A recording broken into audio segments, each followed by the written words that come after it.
Gangs of Wasseypur के gangster Fahim Khan and family अब किसी फिल्मी किरदार की तरह रहनुमा के रोल में नजर आते दिख रहे हैं। पूर्व में अस्पताल के लिए फहीम एंड फैमिली के द्वारा वासेपुर में जमीन दान दी गई थी। अब जिन लोगों के आसियाने उजड़ चुके हैं उनके आसियाने के लिए फहीम एंड फैमिली जमीन मुहैया कराएगी। इस जमीन पर वैसे लोगों का अपना मालिकाना हक भी रहेगा।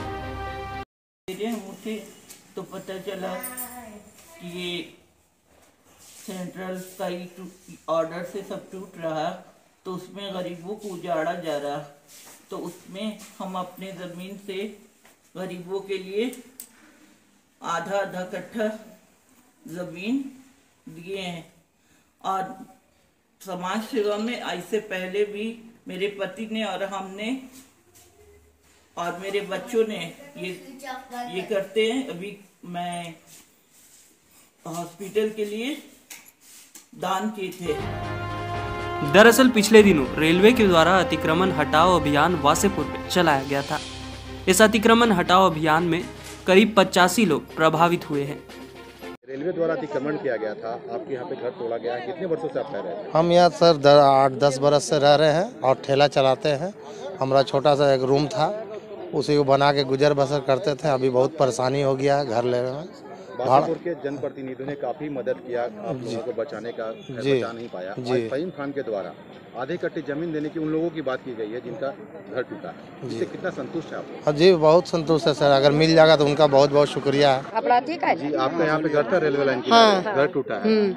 घर टूटने के बाद फहीम खान के द्वारा आधे कट्टे जमीन देने की बात कही जा रही है। आप लोगों को जमीन मिल रहा है? हमको नहीं मिल रहा है जमीन। नहीं, हमको बोल रहे कि तुमको नहीं देंगे, तुम जमीन लिए। तो हम 1 कट्ठा जमीन लिए 2 साल पहले, तो हम लिए हैं तोपचाची चितरपुर में, जहाँ हम रह रहे हैं, खा रहे हैं, पी रहे हैं, वही ना हम ही करेंगे। लोग गांव में है जमीन। अभी रेलवे अतिक्रमण चल रहा है। हाँ, तो जब तक रेलवे में थे तो तब थे, अभी अपने गाँव चल जाएंगे। फहीम खान के द्वारा आधे कट्टे जमीन देने की बात देंगे तो बहुत शुक्रिया मनाएंगे, नहीं दीजिए नहीं देगा तो फिर भी उसका शुक्रिया है। दोनों देने की बात कही गई है, आधे कट्टे जमीन देने की बात कही गई है। कितना संतुष्ट है आप?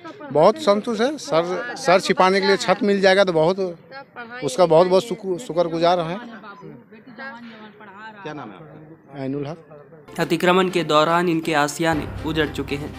उन्हें फिर से अपना एक आसियाना देने के लिए यह कदम फहीम खान एंड फैमिली ने बढ़ाया है। हर लोगों को आधा कट्ठा जमीन फहीम एंड फैमिली की तरफ से उपलब्ध कराया जाएगा, जिनके वे खुद मालिक होंगे। उस जमीन की सरकारी दस्तावेज के अनुसार रजिस्ट्री भी होगी।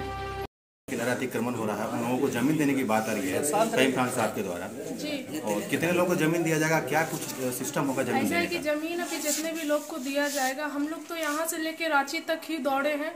हम लोग बहुत मेहनत करने के बाद भी सेंट्रल गवर्नमेंट का ये है तो किसी का चलता नहीं, और ना ही कोई सरकार के द्वारा कुछ हुआ, ना ही डीसी यहाँ आके गरीब को देखें।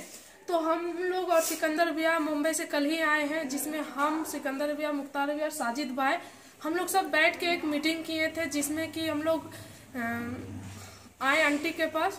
यहाँ आके हम लोग ये चीज़ का जिक्र रखें कि कोई हम लोगों का सपोर्ट नहीं कर रहा आज वासेपुर में, और ये गरीब लोग कहाँ जाएंगे उजड़ के। जमीन कर दी है। अब हम लोग सब मिल के उन सभी का लिस्ट निकालेंगे, जिसमें कि किसको देना है, नहीं देना है, कितना का घर उजड़ रहा है। अभी तो जब टूटेगा पूरा क्लियर होगा तो हम लोग उनको इनके थ्रू ज़मीन सबको दिया जाएगा।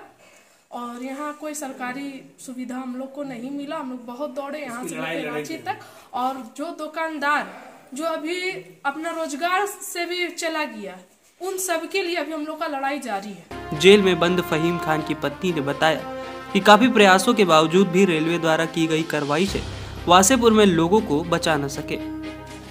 मैडम ये जानना चाहेंगे, जो जमीन दिया जा रहा है उनको किस तरह से दिया जाएगा? क्या उनका मालिकाना हक उनको मिलेगा? हाँ, उनको मिलेगा। मतलब उसको रजिस्ट्री किया जाएगा, उनको आधे कट्टे जो जमीन दिया जाएगा, वो मालिकाना हक मिलेगा। कितने लोगों को अब चुना गया है देने के लिए जमीन? अभी लिस्ट तैयार की जा रही है। हाँ, अभी तैयार की जा रही, आज ही की बात है, आज लिस्ट तैयार। इसलिए उन्होंने पति फहीम खान ने वैसे प्रभावित लोगों को जमीन देने की घोषणा की है। वहीं अतिक्रमण से प्रभावित हुए लोग फहीम खान एंड फैमिली के द्वारा बढ़ाए गए इस कदम की सराहना कर रहे हैं। घर से इसलिए जुड़ गया कि जब भी दान की बारी आती है तो परिवार आगे बढ़ के आता है। किस तरह से इस आवाम को यहाँ बचाने के लिए सदियां गुजर गई है।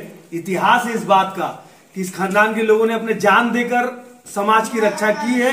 आज फिर उन्होंने देखा कि इतने ठंडी में कहाँ जाएंगे लोग, कहाँ अपने सामान को रखेंगे, तो फौरन भाभी ने ये फैसला लिया कि नहीं, हम देते हैं जमीन, हमारे बच्चों की कमाई का जो हिस्सा है वो हम दान कर देंगे, जमीन देकर गरीबों को एक आशियाना देने का काम करेंगे। स्टेट सरकार इसके ऊपर रणनीति बनाएगी, उसके लिए जो कमेटी तैयार है, जो डेलीगेशन एक बार चीफ मिनिस्टर को मिल के भी आया है, वो डेलीगेशन के जो सवाल का अभी तक रिप्लाई नहीं मिला है, तो हम यहाँ के धनबाद डीसी को आग्रह करेंगे कि बहुत जल्द, बहुत ज्यादा जल्दी वो इस पे निर्णय ले, दौरा करे, क्योंकि लोगों के रोजी रोटी से जुड़ा मामला है। वो दुकानदार कहाँ जाएंगे, कोरोना काल में पहले ही टूट चुके हो, और ये सरकार की नीति रही है हमेशा कि किसी भी अल्पसंख्यक गरीबों को दबा कुचला नहीं जाए। इसमें हमको साफ और साफ बीजेपी की साजिश दिख रही है कि किस तरह से माइनॉरिटी के लोगों को टारगेट किया जाए। सेंट्रल में बीजेपी की सरकार है, इसमें नरेंद्र मोदी जी को संज्ञान लेना चाहिए। एक परिवार का बात नहीं है, अगर 85 परिवार का बात है तो 85 परिवार के पीछे हजारों लोगों का खाना पीना था। तो यहाँ के जीएम को इन लोगों ने मिला था, जीएम अगर आगे तक बात नहीं पहुंचा है तो उनके ऊपर भी संज्ञान लिया जाएगा, और ये बात को हम बहुत जल्द दिल्ली तक पहुंचाएंगे राइटिंग में, ताकि ये उनके संज्ञान में जाए कि किस तरह से रेलवे हठधर्मी कर रही है। किसी भी मैटर में बातचीत चालू है, उसके बाद वो डायरेक्ट कार्रवाई कर रही है। इतने कड़ाके के ठंड में कोरोना इतना ज्यादा बढ़ गया है, उस कोरोना काल को मद्देनजर देखते हुए इनको अपना कार्रवाई स्थगित कर देना चाहिए था, बंद करना चाहिए था, क्योंकि यहाँ के जनप्रतिनिधि मिलने गए थे और उनको आश्वासन भी दिया था उन्होंने कि हम इस पे चर्चा करेंगे। ना उन्होंने चर्चा किया, ना जो सामाजिक जूली साजिद और जो आवाम के बाकी लीडरान लगे हुए थे, उनको ये चीज को सोचना चाहिए जीएम को कि क्या इतने हड़बड़ी थी, कहाँ कली ट्रैक बिछाना था, इतना क्या हड़बड़ी थी कि वो राज्य सरकार से कोई गाइडलाइन लेना जरूरी नहीं समझा। हम डीसी साहब से भी कहेंगे वो जीएम से राइटिंग में मांगे कि क्या उन्होंने डीएम से इस बारे में चर्चा किया है कि नहीं किया है। ठीक है, रेलवे सेंट्रल के हाथ में आती है, लेकिन जो ये देश है ये हर लोगों का देश है, ये रेलवे भी इसी देश के अंदर आता है। रेलवे में अगर तुल्लगी फरमान जारी हो रहा है और अगर उसको आरएसएस हैंडल कर रही है तो वो भी वो डिक्लेयर कर दे पेपर में।